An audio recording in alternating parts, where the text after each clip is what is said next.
All right. Welcome back once again. Two chess, not checkers. I am Malcolm Reed. And Trey Butts here with me once again. What's up, Malcolm? What's up, dog? Here we go. Got the backwards hat thing going today. Yep. I mean, not planned. I know people are gonna get their jokes off, but we didn't do it on purpose. I'm doing it because I have white guy hair and I just showered and it's all like fluffy and stuff. You know what I mean? Yeah. I can't be messing with my hair every 5 minutes. The Fabio, he was hitting the Fabio a second ago. It's you ain't gonna be able to do that all night. You know what I'm saying? It's too long. But you don't have to get that chop or Hey, while we're speaking about hair, like if I was black, I would have a fro, and I would go from fro to cornrows every other day, pretty much. Like I really would. If I was white, I'd probably go buzz cut, but then people might think I'm racist though. I had a shaved head, and like yours wasn't like that, like that neo-Nazi kind of buzz though. It wasn't like a no guard type stuff. Yeah, like it doesn't mean that you automatically racist. Like a lot of my friends that rock the buzz, but most of those extreme dudes be having that too, all the way skinhead. When the skinheads came out, I was like, oh, white dude with a bald head. Oh God, I gotta watch myself around here. I mean, that's how stereotypes work though, and how the media programming helps with it.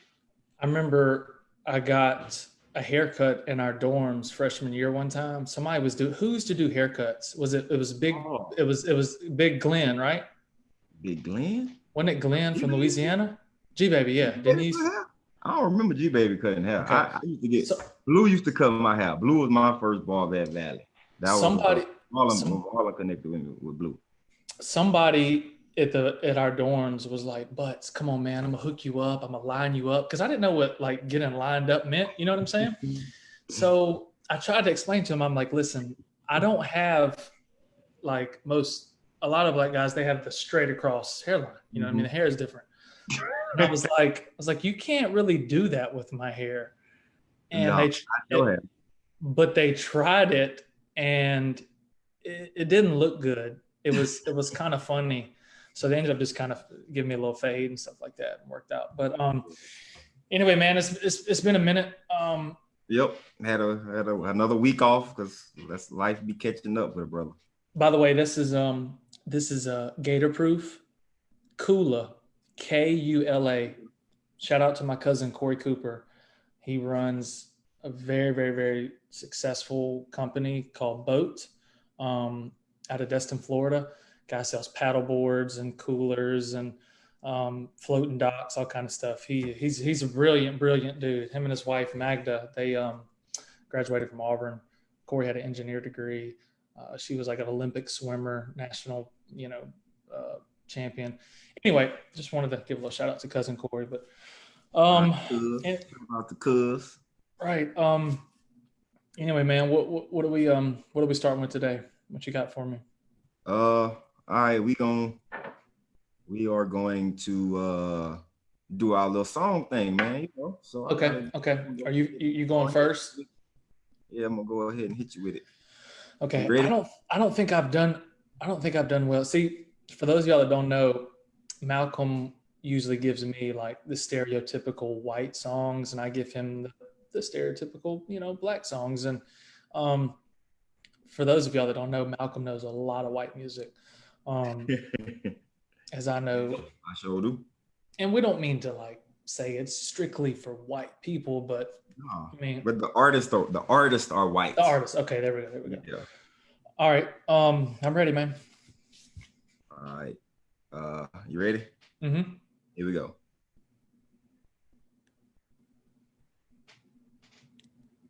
15 seconds. You hear that?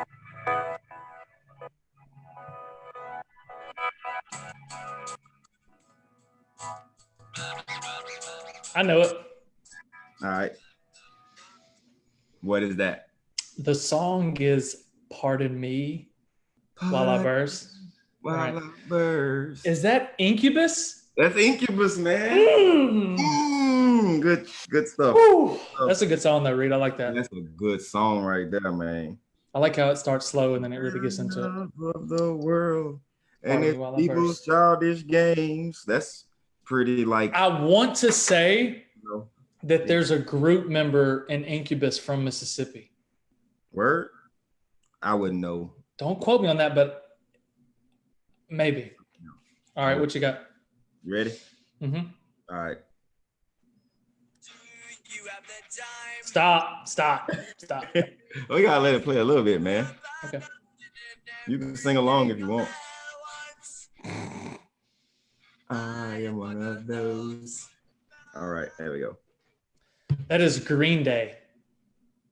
And the name of the song is what? Was that off the album Dookie?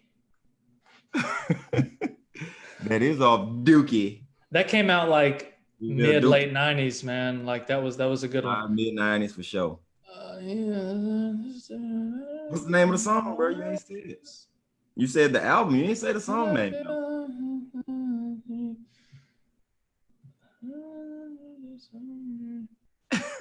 You don't know it, do you? I think I'm cracking up. Yeah. I'm just paranoid. I don't know the name of it, but I could sing the whole song. The song title is Basket Case. Okay, yeah, but I know that song. The guitarist, the drummer's named Trey, or the guitarist. Do you know that? Nope, didn't know that. All right. So I didn't know the name of the song. You didn't know the name of the song, so you got like 1.5. You knew the album, so I give you like 1 2/3 of the correct answer. Green Day's Basket Case, like one of the first. That was one of the like earliest rock songs that I was like, yeah, this one's dope, because I heard all the kids singing it, and I was in 6th grade when that came out. And the other artist, the other band that was huge at that time was Bush. Glycerine was like a hit at the time, so like that was when I started, getting more into rock music. Nobody in my house in the hood had no CDs or nothing, so I just heard it on MTV. That was it.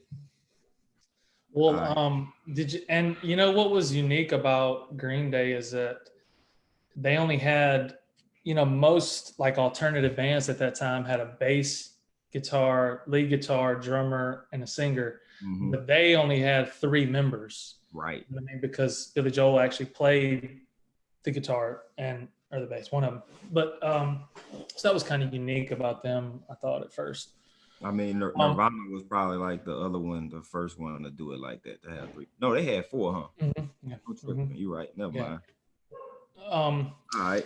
You ready? All right. Question of the day. Let's go. Question of the day for Trey Butts. Famous white history in America. All right. So you got to tell me the name of the first movie to ever be played in the White House. Can I get the year? The year was 1915. Yeah, tough. It's tough. Was it a Charlie Chaplin flick? Nope. I have no clue. No. It's probably something racist though. Is it? Well, I mean, it's American history, so it was probably a silent film, huh? Yeah, it was a silent film, actually. It was called The Birth of a Nation. Okay. The original title was The Klansman, but it was played in 1915. And that was like what helped. It was like a recruiting tool, a free ad campaign for the Klan to be reborn. So 1915, Stone Mountain. Oh, that's when, for real? 1915 was when they had the KKK rebooting of sorts. On top of Stone Mountain. Yeah, that was like their recommitment to, the KKK. So same year, pretty crazy coincidence, huh? That's it right there. I'm glad. See there, we learn it. And the president of the time was Woodrow Wilson. He was the first Southern president after the Civil War. It's like since Lincoln. So he was from Virginia. He was the first one from the South to to be elected since then. So you got a Woodrow Wilson in Baton Rouge. We got one in Jackson. A Woodrow Wilson what? Avenue, Boulevard, something like that. We got one. Here. I don't know. We pretty much in South Baton Rouge, like it's named after states and presidents go up and down the whole area. So I don't know if there's a Wilson Street though. I can't remember. Woodrow. Ours is called literally Woodrow Wilson. Woodrow Wilson. I don't know. Mm-hmm. One of my Southside homies should know the answer to that, but I'm actually not from South Baton Rouge, contrary to what a lot of people do believe. Okay. Because I'm so. All right, you ready? You ready for your songs? Yeah, your turn. Let's go. Bring it. Okay. Reed, I'm getting harder and harder. I've been really easy on you, but I know your vocabulary is very deep. So appreciate that. I'm here to push it. All right, here we go. Ready? First one.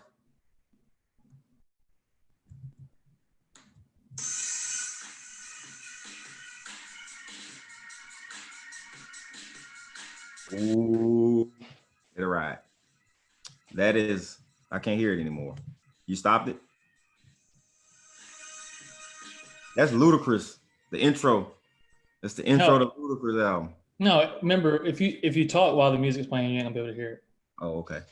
That is. It's not Ludacris? No. Hold up. Okay, I missed it then. That's T.I. That's T.I. No matter what. That's off the Paper Trail CD. When you said it was T.I., I was like, that's probably from Paper Trail. And it's not that I don't like the album, I didn't really listen to it, but that sounded to me like the intro to the I forget which album it is. It might have been Chicken and Bill, it might have been I'm drawing a blank. Well, that was the song that he put out, after his big arrest, when he got arrested with all the guns and things like that. I was going Justin Timberlake. He was by himself. He was pretty much just talking about how, like, Yeah. He lost one of his kids and one of his best friends, like in the same year, and there was people that legitimately were trying to kill him. So everywhere he went, he rode around with basically an arsenal in his vehicle, army guns, and he had a lot at his home too. And he was just kind of expressing, like, listen, you put yourself in my shoes. Like, I got so many people that depend on me, that need me. Like, I got to do whatever I have to do, no matter what, regardless if I'm a convicted felon. I'm not saying that that's okay. I'm just saying in regards to, but still, like, if what would you do if your life was on the line? Like just be cool with it. You know what I'm saying? Like, it was like, yourself.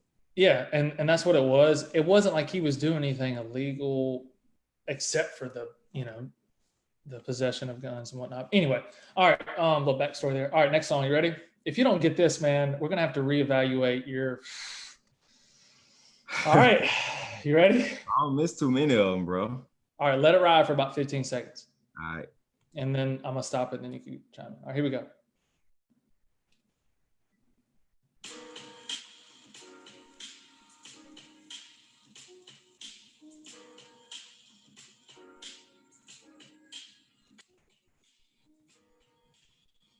All right, that's gotta be it. I know that beat is from Nas Lost Tapes too. Right? I mean, you could hear that if you're a Nas fan and just know that's a Nas beat. Nas, like when it first came on, I felt Illmatic-ish. Mm-hmm.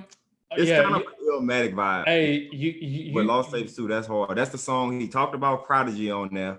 You're halfway there, man. Mostly about, I don't remember the name of it though, I ain't gonna lie, but Queensbridge Politics. Queensbridge Politics. That's one of my favorite songs off that album too. And I ain't really listened to it in a while, but when that album first came out, I had it on like repeat. Man, me too. And for real.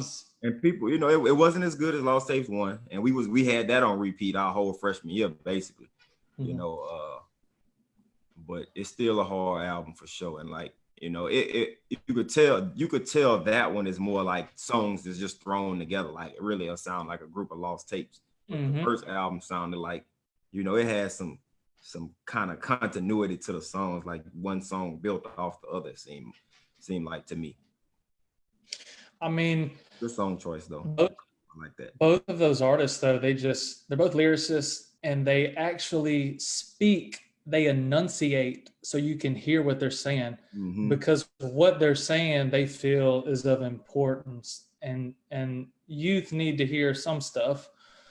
Just like some of the bands you play for me, like when we were growing up, if teenagers wanted to voice their opinion about politics or society, they freaking formed a band and they went on tour and talked about it. You know what I'm saying? Like Rage Against the Machine or somebody. Rage Against the Machine is a perfect example. System of a Down, whoever that just I had some stuff with them too. And the thing about those two groups, which is unique, is they're multicultural. They're not all white dudes. They're not all black dudes. You know, some of them are mixed or whatnot. But anyway, different backgrounds that they came from was what I could appreciate the most. You know what I'm saying? Right. I think that's why they were loved by black kids, white kids, whatever. All right. So here's your question for the day. You ready? Yep. Let's go. This will kind of go into what we're talking about next. So, all right, Reed, this is according to the CDC. I've looked at about 2 or 3 different CDC charts trying to figure this out. They're kind of inconsistent, which is odd in itself. You know what I mean? But as of February 1st through July 11th, and the data's, reported as of July 15th, but I'm going to give you the deaths of some viruses and whatnot in the United States. Okay. So ages birth through 24 years old. Okay. From February 1st to July 11th, pneumonia has killed 458 people, ages birth through age 24. That's pretty much childcare through seniors in college. That covers graduate, whatever. Pneumonia has killed how much percent of that? 458 people. 458 people total. Ages 0 through 24. Right. These are my numbers. All right. Influenza, 152. Okay. Pneumonia plus COVID, which I assume means like patients who died that tested positive for pneumonia and COVID, 58. And patients who had pneumonia, flu, and COVID that died, 736, ages 0 through 24. So definitely COVID mixed with either pneumonia or influenza is a dangerous combo. Now, your question is just referring to COVID deaths. We're talking about the same age groups, same timeline, ages birth through 24. How many deaths have been reported from February 1st through July 11th, according to the CDC? How many deaths? From 5 to 24? From birth to 24? Birth. Right. I'm gonna give you about. I'm gonna give you.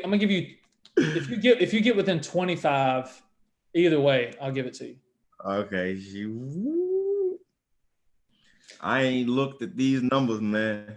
Okay. So I gotta just make a guesstimate based off what the media has told me and what I've read. Completely 100. Right. No knowledge of it at all. So right. And so put that disclaimer out. Right. But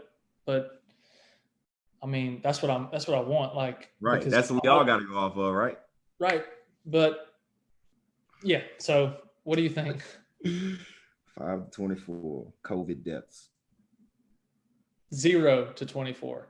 0 to 20. Birth to 24. I'm sorry. 250. 188. 188. That ain't bad.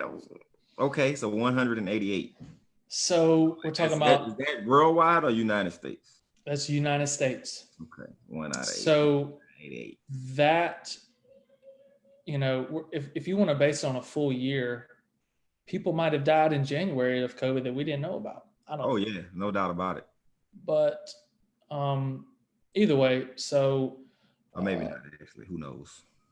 um, anyway, so we don't know how they judge these things, man. I don't. I mean, I don't. I'm not going to say I know, like either way, but I thought that I just wanted to put that out there. And since we're talking about it, I know we're going to jump right into COVID stuff. It's getting crazy, and us being teachers and coaches, it definitely Yep. we're, Hitting we're right at home. we're being put right in the middle of it. I mean, as we always are as teachers, you know, we got to deal with. Saw somebody talking about, man, teachers got to deal with like school shootings and uh, you know, Oh breaking yeah. up fights and Yeah. and Yeah. and all the other stuff. But no, like We on the front lines for sure, dog. right. We in the trenches. Um, and as we're we're starting back school here in a few weeks. I know, kind of nationwide. Um, but society, man, like it's like there's definitely a divided society over a four-letter word. Yep. This hobby. I walked into the gas station like this today. This guy was like, "Sorry, sir, you gotta have a mask," and I left my mask at home. So I was like, "As I was walking around the store, I walk around the store like this." I didn't have to do that because I just don't be thinking about it most of the time. Mm-hmm. I keep my mask with me. I end up running back. I get to the door and like, oh man, Mm-hmm. you know what I'm saying? But if I'm just getting gas or something, I just hit one of these and try to go do what I gotta do and just. But while I'm doing that, I'm definitely like not walking up on people or stuff like that. Even if I do have my mask on, but I stay masked up though. Because I Mm-hmm. want to, I want people to practice what I preach, and I think people should be wearing a mask. Yeah, But I mean, like, I don't have a problem wearing a mask. If I go somewhere and they're like, "Hey, you got to have a mask," then I'm not going to be like, "This is America, man. I'm not free." You know what I'm saying? I mean, here's the thing. Like, we have freedoms in America to we can wear a mask or not wear a mask, but also certain businesses have the right to say you got to wear a mask if you come in here. the You know what I freedom mean? to do that as well. But they've since made it, mandated it here around where I live, and pretty much everywhere you go, me and my son tried to go to Steak Escape. They weren't allowing people in the dining room. They weren't allowing people in. You could only, go through the drive-through. So the the whole like impact of this mask thing and the kind of shutdowns, man, like it's hurting people. It's hurting businesses. My father, who owned a business for 30 something years, I've said that before on here. He had been renting out his building this past year, in downtown Brandon, Okay. to a lady who was starting her own business, man. Like a Mm-hmm. little nutritional shop, and like she was doing so well, That's and you know she pretty much told my dad, she was like, I can't keep it open. They're shutting me down. You know what I mean? It was like a health spa type deal. You know what I mean?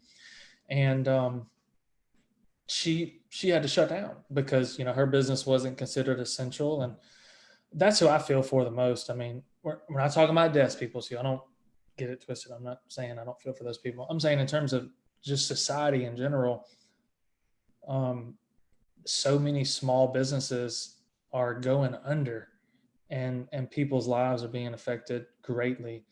And it's I know you said earlier before we got on, like some people are willing to risk that. Like they're willing to risk catching COVID or not. I get, because they need to put food on the table or whatnot. You know right, what I right, mean?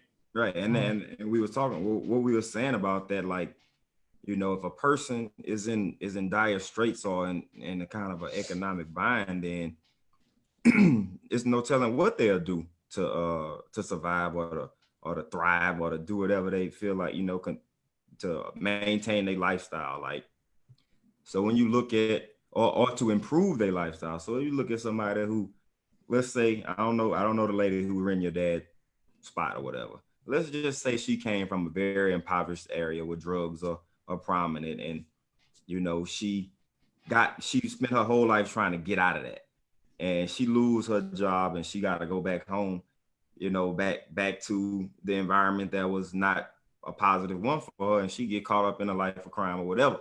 I'm just saying, I was making that point because people who are impoverished tend to be the ones who take a by any means necessary approach to survival. You know what I'm saying? So, but and on the other side of that, like who's to say that they couldn't just let people come to her business and wear masks there?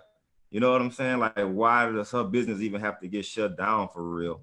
Like, I know there's a thing about essential versus non-essential, but I think that's what did it. That's what did it during that time period. yeah, I think it's essential for people who have businesses to continue to keep them going if people take the proper precautions. Like, nobody knew what was going on at the beginning, so now everybody has all these guidelines. They got data with the numbers and things like that. So now the mandate comes down for people just gotta wear masks. Like, you could go out and do whatever you need to do. You ain't gotta stay at home. But if they continue if these cases keep rising and people don't wear a mask and the numbers keep going up, and people want to go to the club and do their thing and just be all out willy-nilly, you know what I'm saying? Like, live your life, bro. But at the same time, like, that the numbers are going up, the risks are there. It ain't like it's fake. I know we all know people personally who got it. It ain't like, man, I ain't never heard of nobody who got it myself. No, like, everybody knows somebody who got it and and has a testimonial about how they felt when they had it. And some of them are asymptomatic and some of them was like sick as a dog. So wear your mask at the end of the day. Is not, it don't hurt you to put the mask on. Well, I mean, everyone's different though. I mean, like most small businesses that are just starting out, sometimes they don't see a profit in the first 2 years, 3 years of, Right. so Right. as soon as they shut her business down because she wasn't essential for, 2 months, like she couldn't pay rent. And, my dad, knew that and said, don't worry about it, but it carried on so long that she couldn't, she had to find another avenue to feed her families. But, Right. I mean, Reed, we're not scientists. Like we No. can, we can read all we want about masks and whatnot. I mean, there's so many different levels to it, but I jokingly, I was telling you, I was like, if if the masks work, right? Like if the masks work, then why are we closing businesses? You know what I'm saying? That's basically what I was just saying about But the old girl. She could have kept it open if people wore a mask. but for the people that say they don't work, then why are we forced to wear them? Yeah, that's the logic between the people who But I'm not a scientist, so at like all. I don't I don't know. Like I don't know if the masks work. All I can do is hear what whatever media tells me. You know what I'm Yeah. saying? And I saw a funny meme. Go ahead. I'm gonna let you finish. Go ahead. I'm just saying, like, I think too many people are like confusing their freedoms with like their own pride. Like some people are just too prideful to be like, I don't want to wear it. Now listen, some people maybe they can't wear masks because of, you know, restrictions or whatnot. Some people can't afford the proper mask. Some people probably wear the same mask, every day, and Oh yeah, you you need to know, stop after a and while. you can't wash it or whatever. All right, So but I think I'm not sure, but there should be places where you can go to get a mask for free from doctors or clinics or the testing sites. They should be giving these things out. Like at first, we ain't got enough masks, we ain't got enough ventilators. That's not part of the conversation anymore. So access to a mask should be available. If you can't wear a mask because you already got breathing problems, you need to stay home. Like for real, you don't need to be out because if you already can't breathe, man, it's a lot of it's hard enough. You never know what can happen, and so many people are out now, especially in the phase 2 that we in, and as the phases come back, the virus not gonna go away, but the cases got to go down. And we just yesterday was like the highest number of cases of all time. Before we move on to that, I really want to tell you about this meme, right? About the mask. I saw it last night. It's like, so if there's a guy, there's two guys standing there, and one of them has to pee, and he just pees I on saw him. that. I saw that. All right. So if the guy who gets peed on first puts some pants on, and the other guy pees on him, like it don't get on your body, but it's still you still get wet, right? But if the guy who's doing the peeing has on a pair of pants, then the other guy doesn't get wet at all. You know what I'm saying? You don't get your virus on the other guy if you just put the mask on. That is the purpose of it. It's not necessarily for you to not breathe it, but I think it's what they say is that it's there to protect you from giving it to other people, stop you from giving it to other people. But I just thought that was funny. but if the mask works, then if you had a sickness, wouldn't it keep it in? Yeah, that's Like that's what it's supposed to do. So, but your body's trying to Get it out. So by You sick, you need to stay at the house. You know what I'm saying? If you sick and you got symptoms and you know people it, don't know. You don't need to go nowhere. But, you stay your ass at home until you feel better. You know what I'm saying? But it's not the sick people that are. It's not the symptomatic people. It's the asymptomatic people. Yeah. That are supposedly, affecting others. But yeah, it's just like I said, man. I'm not too proud. Like I don't have that much pride to not wear a mask because I don't know. I'm looking forward to when it ends and everyone looks back at things that were said and what they did to see if it even mattered or made a difference. Right. Because listen, man, half the people I see got masks like under their nose. That don't work. Oh man, because you can't, bro. Now I ain't gonna front like it's just like a comfortable thing. Like I can't, you can't hardly breathe that good with the mask on. You know what I'm saying? Like it's like, you know, I want to poke my nose or get some fresh air and then put it back on because it's like, man, I'm freaking dying here. Carbon monoxide ain't really good for dioxide. Right. It's not, but I want to be inhaling that. We're having to the Mississippi Soccer Association mandated it to where our club coaches, like we have to wear masks while we're coaching from now, which is fine, like I said, but it's also 100 degrees in Mississippi. So that's tough. Like, okay, I cut grass as part of my job description at where I work or even at my house. I have never, not one time, people like, but why don't you wear a mask when you cut grass and weed eat and stuff? Like, because you see some people doing that. They wear masks. Like, right. And I tell them, like, I can't breathe because if you're wearing a mask outside and it's humid hot, now your mask has got sweat, dirt, filth. Your mask gets soggy and you're almost breathing in your own, whatever's been coming out. So, I mean, sometimes if the masks work and all them trapped particles, you're just breathing right back in. But I don't know, man, I just think that so many people are afraid of, I guess the fear versus no fear. Listen, I tell people I'm not going to live in fear. Like, I don't think we should necessarily live in fear. I don't believe in that. You know what I mean? Mm-hmm.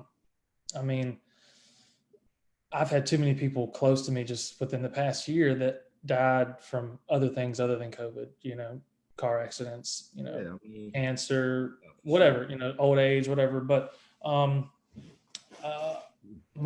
94-year-old grandmother,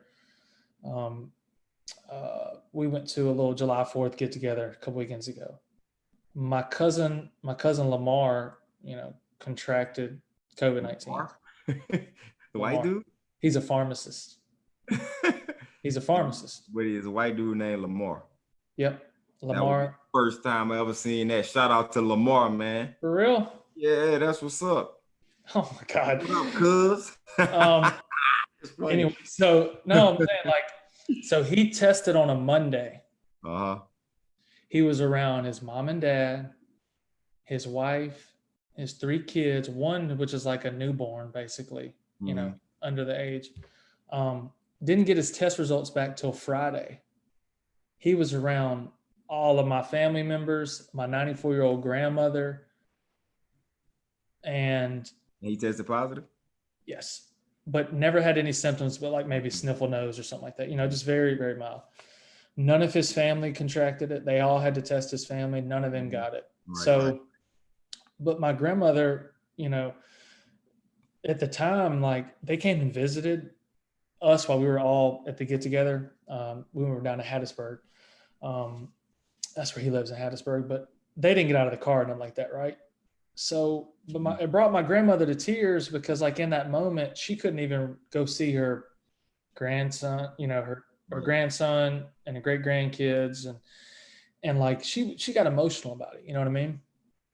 And it was like, I tell you what, Reed, if I'm 94, I don't know. Let me not speak for 94-year-olds, but but it was like, and like my dad, who's, in his early 60s, he has to take medicine every day just to, wake up. And he had the hypothyroid type cancer. So, his immune system is very sketchy, but he told me, he's like, I could go any day. So I'm not going to not see my only son and only 2 grandkids. You know what I mean? He lives by himself. He's like, I'm not going to live in fear like that. You know what I mean? He's just not going to do it. Now he'll wear his mask if he has to go somewhere to shop, grocery shop or something like that. You know what I mean? But, in terms of like us, not, seeing him just because of his prior immune health, like he just said, that's something he's not really, concerned about. And I don't know, man, like I don't have fear of it, maybe because I haven't contracted it and gotten sick from it, or no one I know personally has gotten like ultimately sick from it, just asymptomatic people. But I don't want my kids to live in fear, and I don't want people to get mixed messages of me saying I'm not living in fear and teaching my kids not live in fear. That doesn't mean that I'm still not gonna, wear a mask when I have to or whatever. Yeah. But I just feel like that the media puts out so much fear into people, and I don't think that's a good thing. I mean, you know who tries to instill fear, Reed? If we get like religious about this, I mean, if you believe in God like I do, I'm just saying Satan tries to instill fear in people. You know what I mean? In my opinion. Word.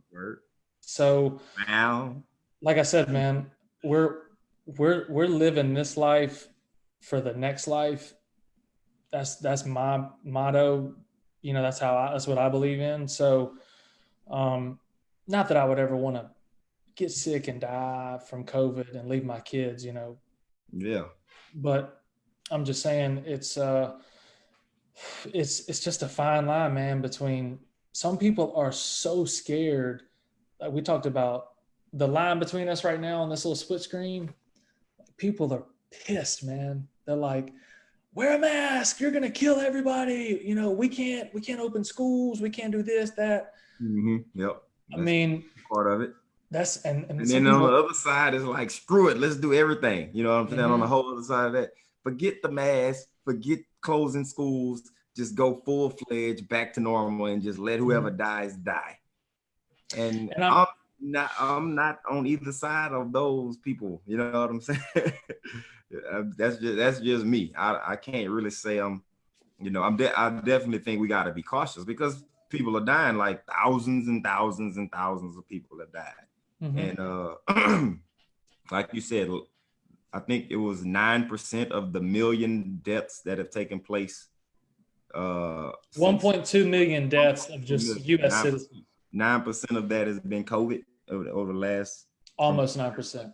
Yeah, almost 9%. So, That's not nothing to just blink your eye about. And so if we spread in cases, and this the thing, what I look at, the more cases numbers flow up, the less we get to do, the less we get to live our lives legally. So it ain't even about being fearful. It's about what can I actually do without having to worry about getting sick, on top of can I actually go take my family to this place and enjoy it myself and not have to worry about that? Or can I go to school and teach all my kids and be in the classroom?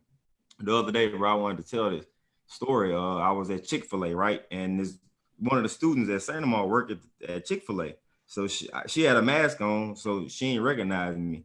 I mean, I ain't recognize her, but she was like, Coach, are we having an African American studies class? I was like, yeah, we still doing it. She was like, yes.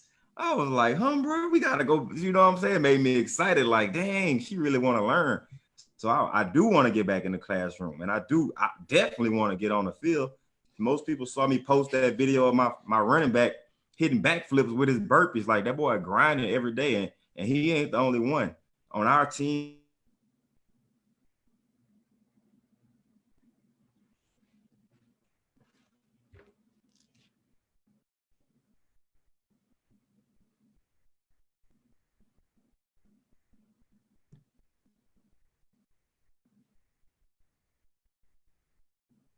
Bro, I think I lost you.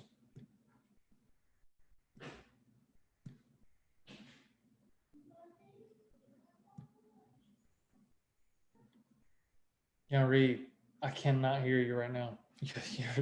Your screen froze up.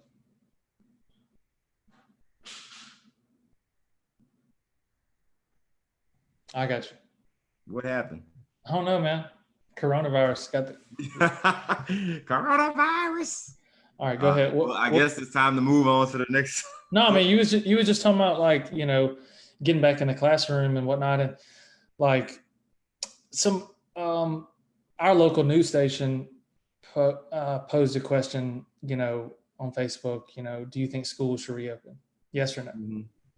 And of course, I say yes. Listen, and you got to know this first. Like, we got paid regardless if schools are open and closed. Right. So this is not a money thing. For me, I think schools should reopen, and I got a lot of backlash for this, but I mean, I'm just, is my opinion. Like, at what risk, like I talked about, the question I asked you about ages 0 to 24, you know what I mean? Mm-hmm. If you take off the 20 through 24 and you take off 0 to 4, we're talking about ages 5 to 19 of kindergarten through high school seniors. Okay. Right. The numbers are going to be lower than 188, so this is my point on it. I've been teaching for 13 years. Kids, they need sports. They need band. They need art class. They need forensics. Yeah. They need that teacher who is like a mother to them. Mm-hmm. They need a male role model. Right. They need to have social interactions with their friends, because when they're at home, they don't get that opportunity. They need to be kids, and the risk is, are you okay with killing kids and infecting teachers and killing teachers? Absolutely not. No. But y'all said the mask worked, so we'll wear masks if we have to. You know what I mean? Wear a mask. That's automatic. But I mean, like, there's kids that don't feel an ounce of love in their life from the time they wake up till they go to bed. Yep. Unless they step inside that school. That's real. That may be the only ounce of love that they ever get in their life. That may be the only guidance they get. That may be the only, advice. Kids ask me, advice all the time about things, you know, No doubt about it. and you're wondering why they don't ask their own father. Maybe they don't have a father. Maybe they're not comfortable asking. Or their mother, you know what I'm saying? Their relationship with their moms or whoever, their parents might not even be alive. You know what I'm saying? Like, what kind of guardianship do they have at all? And, or you know, what quality of guardianship is that? You know what I'm saying? So obviously, we want kids to be well-rounded. You bring up a great point. We want kids to be well-rounded and to be enriched throughout their you know, youth. That's why school is a thing, and it's very beneficial if you tap into it the right way. But if people just staying at home, you know, think about like back in the day, literacy rates was, you know, people being able to read was like for the rich. You know what I'm saying? Because nobody had access to school. So public school was such a change, like a world changing thing, that it gave everybody access, you know, at least to a day in a school environment. Now, has there been false information and miseducation and terrible teachers and all kind of different negative aspects of it? Yes, but for the most part, I am a 100% supporter of public education, and have worked as a public educator and never set foot in a private school as a student. No diss to private schools at all, because it's still school. You know what I'm saying? Public schools just trying to catch up with what private schools started, at least here in the United States. So, And private schools around here, they're all in.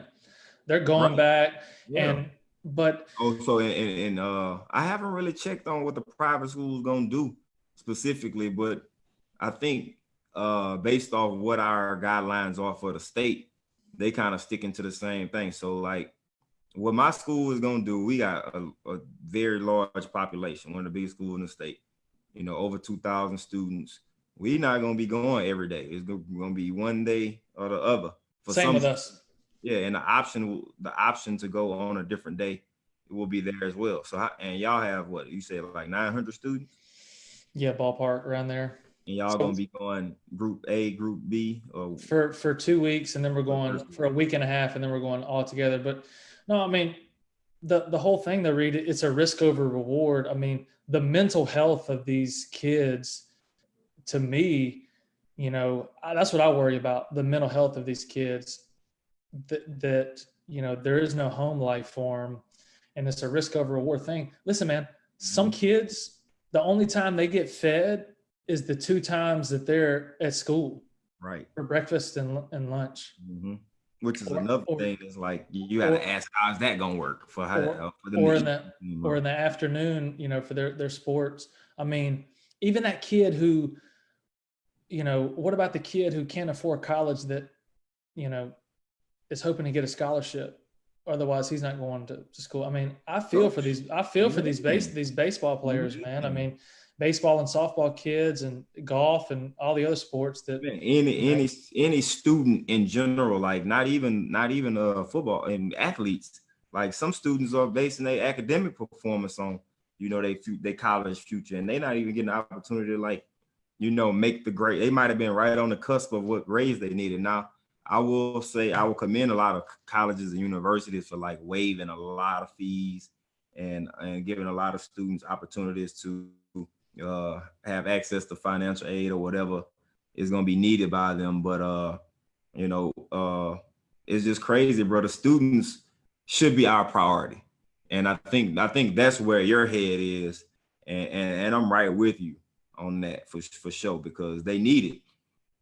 And it just goes back to the adults who can't agree and get their mind right or get their act together, not doing what they need to do to get these numbers down. well, I mean, I know that you're not specifically, or I know you're not really all in on like reopening the schools, and like I get it. We're talking about life and death here.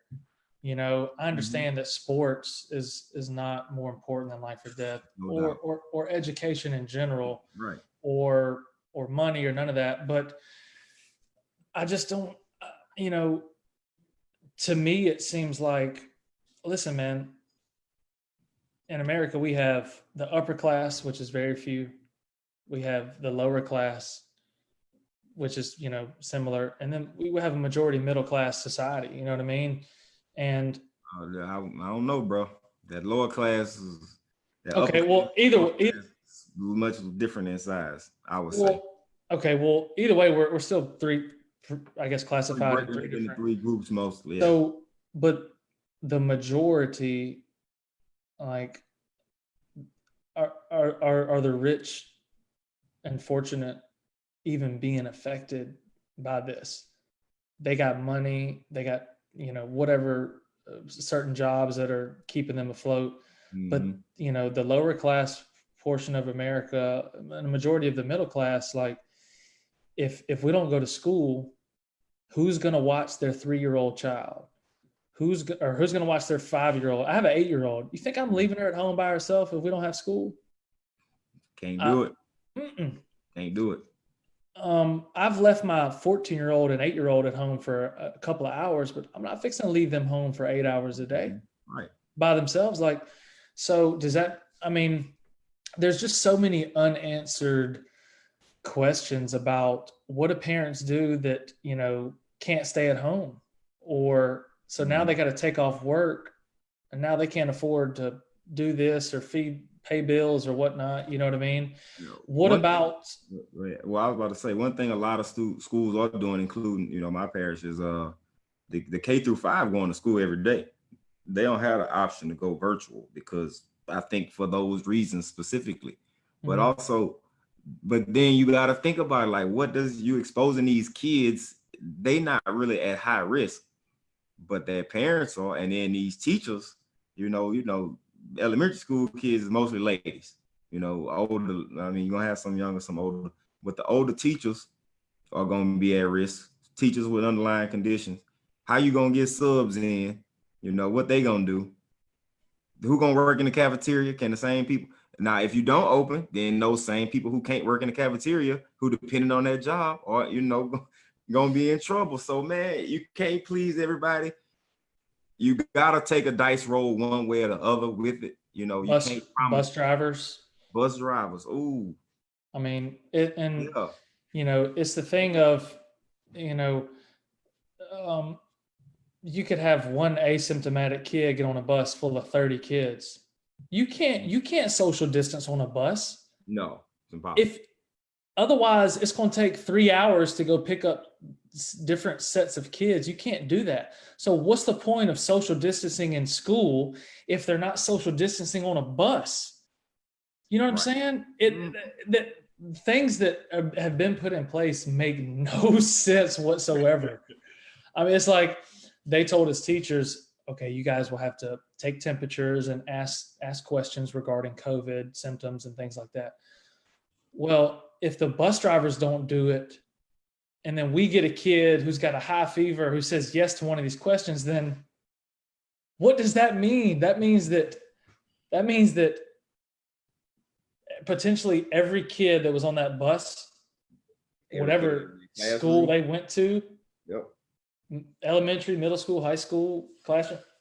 So you see my point. It just seems weird, and really there's no good answer. I don't have an answer. All I know is that if they tell me to wear a mask in the classroom, I'm going to wear it, and if they tell me my kids have to wear it, I'm gonna wear it. But man, that the mask in the classroom, that creates a whole another list of problems.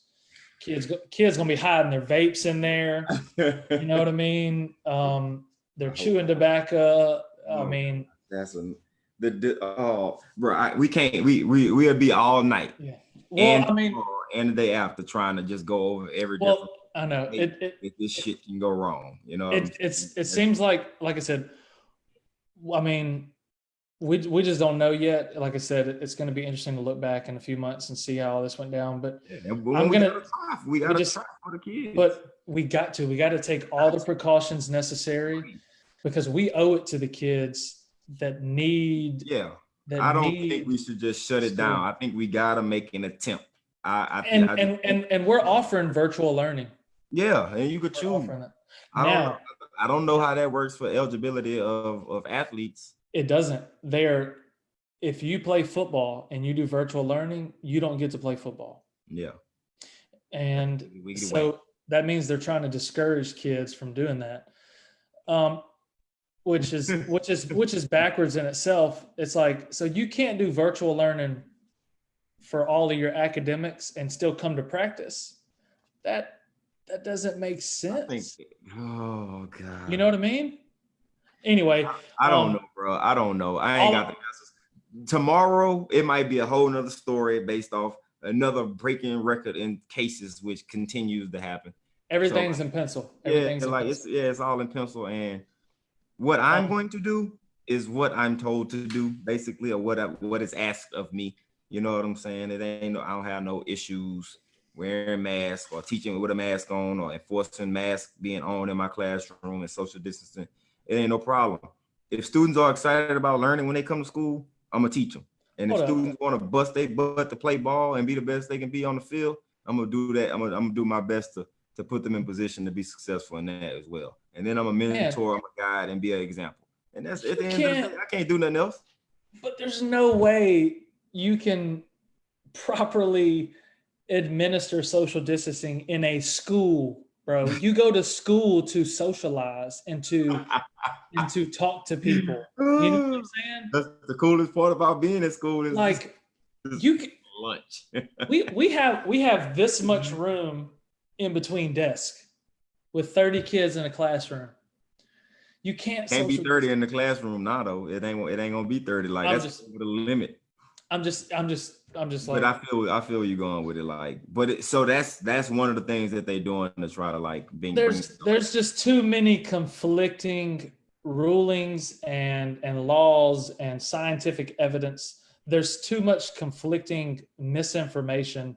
You know, it's just one of those things where we're either going to be misinformed or uninformed. And I told you a while ago, like I honestly, you know, I don't watch, I don't keep up with the news and stuff. I really don't. I mean, I just, you know, it's such a downer. And I know, like, we've been seeing all the colleges, you know, moving on from high school to college, like so many colleges have just decided, you know what, we're not doing it. Colleges ain't virtual. Virtual. We going virtual. And I'm okay with that because these are 18 to 22-year-olds who are grown that, you know, they can and have already graduated from high school and had that experience of being in the classroom already. It ain't only the freshmen who coming in, you know, got a break in March. Everybody else the whole time. And for the most part have had enough life experiences to where they can at least function, you know, on their own, and at least, you know, have gained a little knowledge about life in general. But some people get degrees on a whole degree online already anyway. So, you know, especially like grad school degrees. But I mean, online grad programs are like hundreds of them. So it's really no big shift. It's not a major shift like it would be for secondary and primary school. Listen, with colleges and pro sports, you know, I mean, like soccer's been doing it for a minute, just no fans. But in a way, to me, man, I'm getting back religious again. You know, is it? I'm gonna ask you a question. You know, technically, we're not supposed to have false idols, and we're not supposed to worship. You know, some people worship athletes. They worship these athletes. No doubt. And I ain't worshiping, but I cried. Yeah. But and look, man, some athletes are very influential. They give back to the community, you know. But not having pro sports, I could care less, Reed. I feel for the professional athletes who you know who maybe need the money, but you know, it's one of those things where, you know, as a society, we'll be okay. Yeah, we'll be fine. I ain't gonna argue with you on it. Reed, it's not. I want to go to a Raiders game in Vegas, man. I get it. But you know, if it might just be a TV. It might just move to a TV market type situation. And for me, that's perfectly fine because when I catch one game a year, maybe, you know what I'm saying, over the last 5 years when I really have started to really try to go to a lot of games, or as many games as I can. I've been to 5 in the last 4 years, I'll say. The last 4 years, I've been to 5 Raiders games. New Orleans was one of them. Tampa, Oakland twice, and Houston. I mean, So, just local stuff. So it'll save me some money. Really, that's all. and look, ain't cheap. I'm not, even with colleges too. Like, listen, man, programs shutting down. The repercussions to all this in Mississippi. I know, like, all junior colleges in Mississippi have moved all fall sports to the spring. Oh, and that's huge. That's huge. And a lot of conferences are doing that in college. And SWAC votes tomorrow, so I put it out there. I did post that it was canceled, but that was like the chancellor came out and said that was unofficial, or the president of the SWAC or whoever it is, and he said that they do vote on it Monday, and it ain't really looking great. But the MEAC is already canceled. Ivy League, the Patriot League, all so many different conferences have said we're gonna move it to the spring, or we just gonna postpone it indefinitely. Who knows what's gonna happen? We know the SEC probably be last, but the SWAC, the conference that we played in, votes tomorrow to figure it out. So I mean, the economic repercussions to all these programs shutting down, it's a ripple effect from the people that work at the school, run the programs, down to the cities that host these events. Their events, and the local businesses and the hotels and the restaurants and the bars and the vendors. And think about the thousands of people. We're talking about thousands. You think about how many people it takes to run and operate an LSU or Mississippi State football game. Thousands of people that are affected by not having seasons. Thousands. So again, the ripple effect of it really ain't even funny. I was talking today about this. It's no different for the professional game. Yeah, I get it. All these people who will work at the Dome for the Saints game, or who work in around the city of New Orleans, and all these businesses that boom on Sundays when the Saints got a home game, and every team that they play 8 home games apiece in every city. So let me tell you something. Huge for all, and most of the people who work at them games, probably lower income people who just who trying to hustle and get a little extra money on the side. Let me put this out there for you.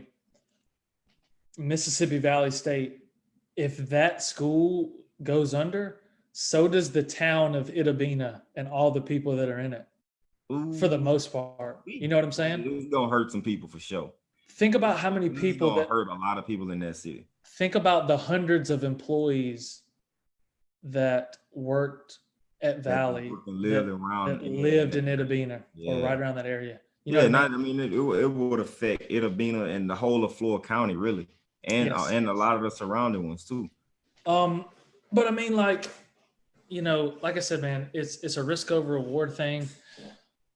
I think that we should allow certain things in society to proceed and continue, because I worry about the mental health of young kids, and I worry about the livelihoods of millions of people being affected. Mm-hmm. And but the other side of that is, hey, let's just wait till we find a vaccine and everybody will be cool.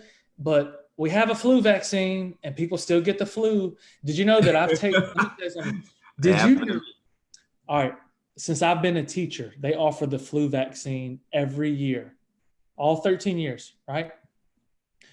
I've taken the flu vaccine once. That was the only year in 13 years I've gotten the flu. So there's nothing that's going to be 100%. Right. You know what I'm saying? And there's some people who are totally against vaccinations, in the first place. But again, man, I don't know if I'll take the vaccine, dog. You know what I'm not taking no vaccine. Listen, I'm not taking the vaccine. Now look, I'm not an anti-vaxxer before people come at me about that. But I can't see myself taking a coronavirus vaccine just all right, we got it figured out. Let's go. Because I don't know if I trust it all the way like that, bro. That's what I'm saying. Because now Like, I'm not a I don't know what that is you sticking up for me. I didn't got I've right. vaccine my whole life. My kids vaccine. I'm with it. Right. I still don't know, but I'm fine. And my kids are very, very healthy. So right. it's working. But you have listen, but here's the thing though. Your kids can't go to school if they're not vaccinated. How long before they say your kid can't enroll in school unless they have a COVID-19 vaccination? Immunization records. You gotta have immunization records. Who's getting paid off of these COVID vaccinations, Reed? Big pharma. See, I'm totally against big pharmaceutical companies. We spend a whole month talking about big pharmaceutical companies and how they run the majority of business, but that's a whole nother conversation. Oh my God! Listen, man, I've appreciated the talk tonight. We've got to end on a light note, man. We've been talking some serious stuff. You made a mention that one of our guys that a mutual friend of ours, he posted something. Special teams alum, a coach. Right. He posted something regarding a funny football story and how he thought he kicked the game-winning field goal in high school and he was running around screaming, but it fell short, and somebody came and told him after, that it was short after he had already celebrated. Anyway, but yeah, so I don't know. Anything you want to add to that, or you want to go ahead and just dump in before we get out of here? I'm thinking we might as well, as we lighten this thing up, and we went in on COVID, and we ain't even scratched the surface of a whole nother topic that could have been what, with all the stuff that happened with the Black Lives Matter and the George Floyd and everything like that. How are we gonna deal with racial issues that might arise on our campuses as well? That's something else that's gonna have to be addressed. And you're right. We forgot to talk about that. It's cool. We don't even like that's well, just. I'm just saying that the media was really quiet during the protest and during the protest about Corona. They were really quiet. They just didn't say nothing. But then after all the protests and peaceful stuff, they were like, "Okay, guys, back to Corona." Yep. Oh man. And we even said it on one of our first podcasts. We were like, "All right, man, these protests have been going on for a couple of weeks. Let's see what the numbers going to do in a couple." And sure enough, they shot up. Yep, they did. And a lot of people opened up. We rushing back to the next phase and this and that, and then it was like, hold up, which makes you wonder: was the killing of George Floyd a government? Dun, dun, dun, dun. You know what I'm saying? I don't like getting all that conspiracy stuff, but I mean, come on, Reed. It's not out of the realm of reality. The government's like, listen, man. I would not be like, oh my God, my government cheated and doing, this happens all the time. But anyway, my story, all right. Okay. As we go ahead and wrap this thing up, I'm gonna make y'all laugh at me. I laugh at my pain. This is against Texas Southern in 2004. Let's say, hold on. We was we played at University of Houston. 2, 3. So that was my junior year on the field. Yeah, my redshirt sophomore. So that year we went 3-8. Yeah, that was Aries' first year with us. Yeah. So what happened? We losing the game 12-0, right? No, 14-0. We score. We go for. We missed the extra point. We score again. We go for Zidonic. Yeah, I should have been kicking. Should have been kicking extra points for sure. And anything within 30 yards, it should have been you. But anyway, Zidonic missed it. We missed the 2-point conversion, so it's 14-12 with like less than a minute, 2 minutes left. Less than 2 minutes left. 1:40 maybe. Defense comes up with a big stop, as always. And and we get one more shot at this thing. So it might even be less than a minute when we get the ball back. We down top. We burn our last 2 timeouts, and now they got to punt the ball, right? So I'm on the punt team, and I just take it upon myself. You know what? We're not losing this game tonight. I'm gonna go block this punt. I remember now. I'm gonna go block this punt. You was on punt return. I'm gonna scoop and score it, and we gonna win. And I'm gonna get all the glory. I wasn't thinking about the glory, but I just didn't want to lose. I was like, what can I do? So we got the punt return on. CC Cliff Carter is the punt returner. So ball is snapped. I get a good jump on it. I think I got a shot. I lay out, hands crossed. That's the technique. Boom. Didn't get there in time, except to hit the. I knocked the crap out of the punter. Coach Totten was hot. Roughing the punter, flags flying. I'm like, oh my God. First the punter who I hit, he was like, oh my, he was like, ouch. And then, you stupid. That's what he told me. So I'm just like, I know I didn't just do this. So they about to get the ball and we gonna lose the game. So I walk to the sideline with my head down. Coach Wash is waiting on me like, not you. You supposed to be the smart one. I'm like, I'm sorry, Coach. I'm sorry. I turn around and look though, Trey. This is how good God is to me in my life, bro. I thought I cost us this game, right? But it was another flag on the field too for illegal shift by the Texas Southern Tigers, who blew it with one of their guys who was lined up wrong. So they repunt it. We get it. I don't rush this time. They left me on the field. I just held my guy up, worked this. I remember. And then we get well, how long was the field goal? Z Unit made it. 51-yard game-winning field goal. A 51-yard game-winning field goal. Couldn't make an extra point. Listen, that game was played at University of Houston. Yeah, right. And those were one of the best games we had. I had a good game. That was the game that I decided to do a fake punt on by myself. Coach Totten's like, because our kicker, which he was awful, he had just missed extra point. So our next possession, we had a chance to kick we were on the it was like inside of 40 yards. We were on the 34-yard line. Mm-hmm. Their 34-yard line. So you add 10 yards to that, 44, right. 51.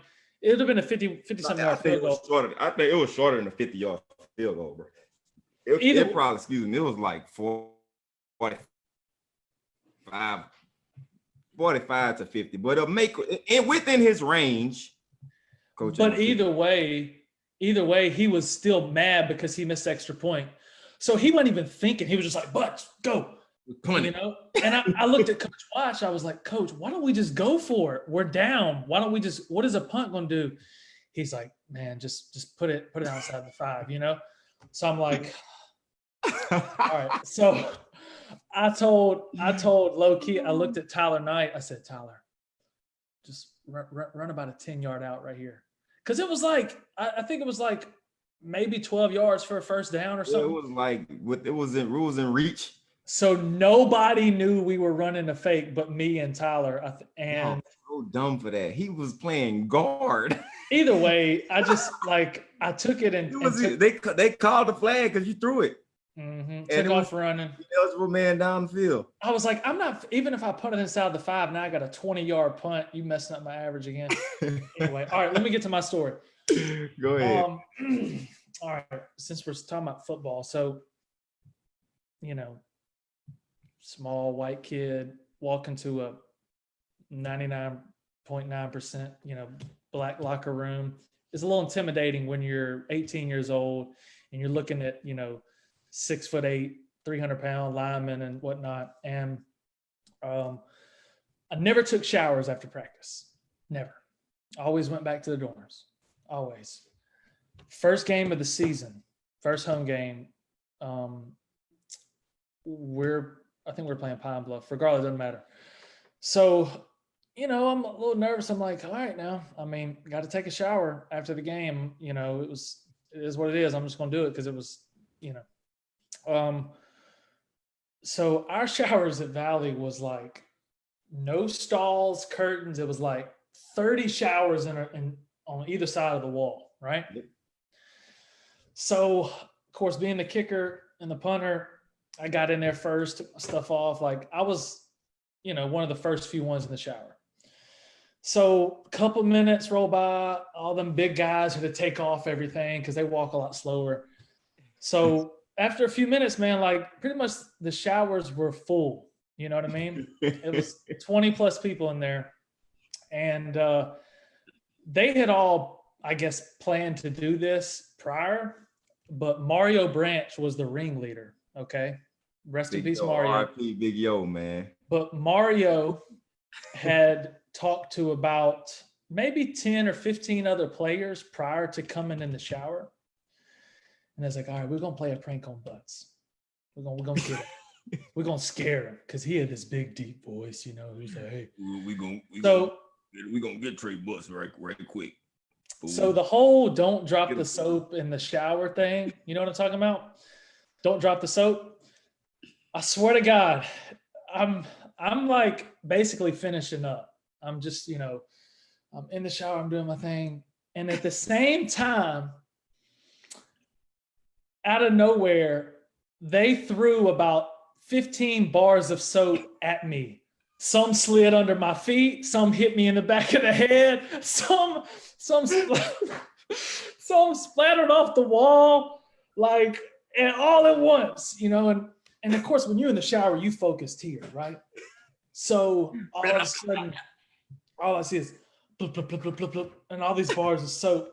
So I just kind of froze, you know, like, oh man, like what's happening? My heart started beating real fast and I'm looking at all these bars of soap, and Big Mario, he said, you ain't gonna pick up the soap. And when he said that, like everybody just started dying out laughing. Like everybody started laughing. And that's when I realized that, like, you know, it was. Oh man. Oh man. Big Yo, bro. Damn, man. But yeah. Ever since that day, I tried to get in and out of my showers pretty quick. But yeah, so anyway, and you know, you weren't playing that year, so it was, you know, I know you weren't really a part of that because none of my friends, you know, I missed that. Yep. Well, right. none of my close friends were playing because I was the only. I think it was me and two other freshmen. No, he didn't play that game because he was ineligible. But anyway, all right, Reed. That's wild. That's wild. All right, but that's it, man. I'm glad we got them laughs out, man. I'm glad we got them laughs out, bro. Because now we got to go back to the real world tomorrow and figure it out. So that's another episode of Chess Not Checkers podcast down. That's number 5. So we got a surprise coming up soon. We trying to work on something. We're gonna try to go. So just stay tuned this week. We ain't gonna skip out on another one. Life, you know, catching up like it will sometimes. But you know, we got to try to start putting out more content and interacting with y'all a lot more. We appreciate all the love and support.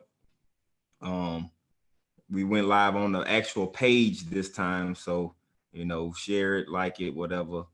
You know, just keep showing love, keep showing support, and we're gonna keep, you know, having these conversations and see where they take us. But oh yeah, RIP to John Lewis. I'm a big fan of his. I don't really know a lot about John Lewis. I ain't gonna pretend to, but you know, I know a lot of people were showing love to him, and he meant a lot to a lot of people.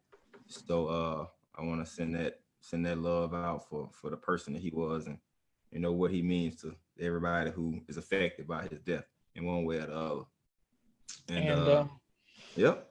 I would just say that you know, one last thing in regards to the mask and us reopening, just, you know, people just don't let your pride, you know, get in the way of your common sense. You know what I mean? Like, I don't believe in someone telling me I have to do something in a free country, like wear a mask. But if it means that certain parts of my life are allowed to continue, then I'm going to wear a mask, and I'm going to encourage those around me to do it, just so, you know, we can get back to life. And we may look back in 3 months and they might be like, hey man, the mask never worked, but we don't know. So I'd rather be safe than sorry. Yep. You know, if somebody telling you to do something for your benefit, you know, it's for your own good and it's for the good of others. At least that's the idea behind it. So that mean it's an idea that I can get behind. You know what I'm saying? And that's just where I'm gonna leave it at. Yeah. There's no history. There's no, I don't think, racial tension. It's just it's a health and society thing, and I think that everybody should all be, you know, really in agreement to that. You know what I mean? And like I said, man, you have your freedoms to do and to not do, but anyway, man, I appreciate talking with you, Young Reed, as always. No doubt, bro. No doubt. And we gonna leave it at that. Chestnut Checkers podcast signing out. See the hair? Bye. Yes. End.